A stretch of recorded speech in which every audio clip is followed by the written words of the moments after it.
Hi dear brothers and sisters. In the last video we were still talking about the descendants of God, the church on one hand and the people of Israel on the other hand. At this moment I want us to just kind of summarize things so that everybody will be situated concerning in what we're talking about concerning this matter. So you guys know, if you are from the US, you know His Excellency the President of the USA in the beginning of the year, sometime January or around February, he always have an address to a joint session of the Congress that is called the State of Union, right, where he talks about matters that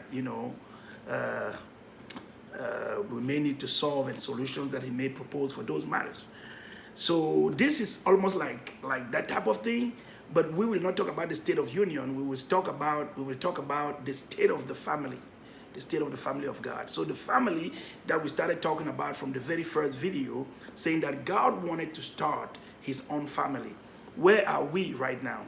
We said he wanted to start his own family, so he created man to start his family. He created man so that from that man he can now derive his children born by him by the mechanism of new birth through Jesus Christ, so that from those born again believers he will have a whole family joined together with his people, the people of Israel, build a family for God, and that's the end purpose, that's the end game. So where are we at this moment? Now I quickly want to go ahead and read a couple of passages for you to understand it from the Bible perspective and from the plan perspective, as we have been saying. So to summarize it, I want you to remember that in the Bible, God did promise, the descendants to Abraham. So first of all, here we have the physical descendants of Abraham, right? And concerning the physical descendants of Abraham, we know that in Genesis chapter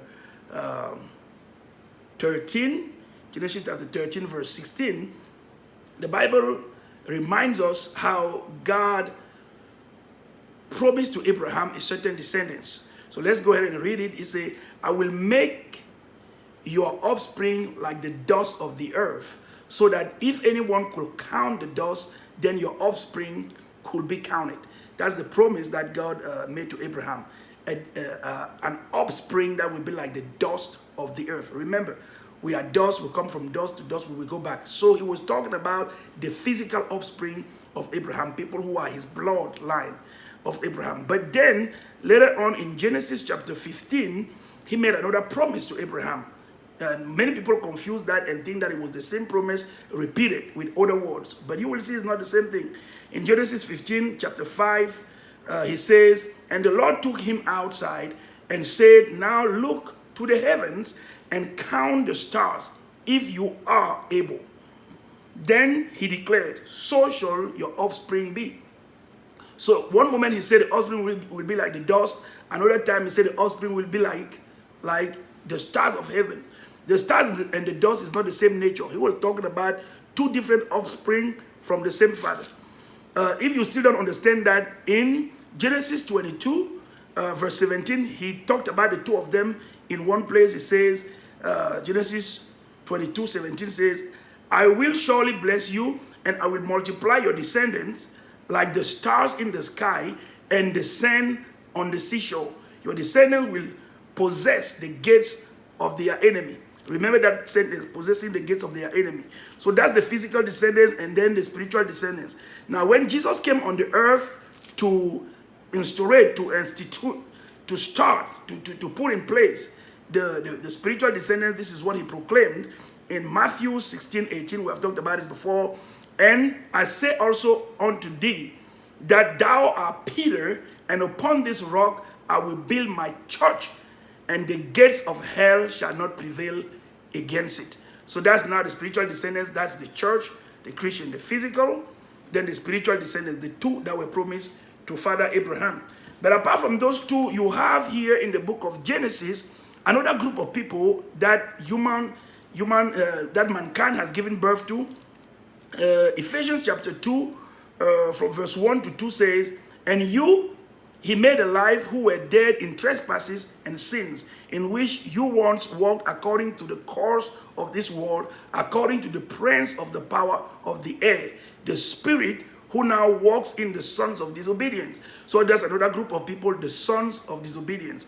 First, the physical descendants of Abraham, that is Israel. Second, the spiritual descendants, those like the stars, will be given to him through Jesus Christ, that is the church. And third, the sons of disobedience, they are not in either of these groups, they are just sons of disobedience. Now, you can break up the sons of disobedience and find two subgroups, like the sons of rebellion, the people who conscientiously worship the devil. They are in cults, in groups. They know they are doing evil. In the beginning, they probably didn't know that, but right now they make sacrifices. They know they are evil. They worship the devil, but they live in that mindset, and they are rebellious to God, and they fight his projects, his purposes, and his plans. And we can also probably talk about the religious people who come and create a whole confusion. Then we can talk about the innocent people who are innocent. They are not Satanists. They do not worship Satan knowingly, but they just live in sin. And that's what the Bible says. So in that third group that we call the sons of disobedience, you have the occultic group, those who just practice, evil. And then you have those who don't even know what is going on.